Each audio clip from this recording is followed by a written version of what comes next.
আসসালামু আলাইকুম বন্ধুরা, সবাই কেমন আছো? আমি তোমাদের সঙ্গে শেয়ার করতেছি আজকে পোলট্রি অ্যান্ড ফিশ ফার্মের সোনালী মুরগি, যার বয়স আজকে পঞ্চম দিন অতিক্রম করলো।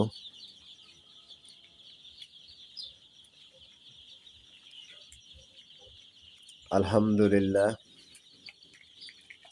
আলহামদুলিল্লাহ অনেক সুন্দর দেখা যাচ্ছে। তোমরা দেখতে পাচ্ছ মুরগির বাচ্চাগুলো গুড়ি গুড়ি পায়ে হাঁটতেছে। তো আমি সবার কাছে দোয়া ও ভালোবাসা চাচ্ছি। আমি ছোট ভাই, ছোট ইউজার, আমার পাশে থাকবেন, সহযোগিতা করবেন, আমি যেন সামনে এগিয়ে যেতে পারি।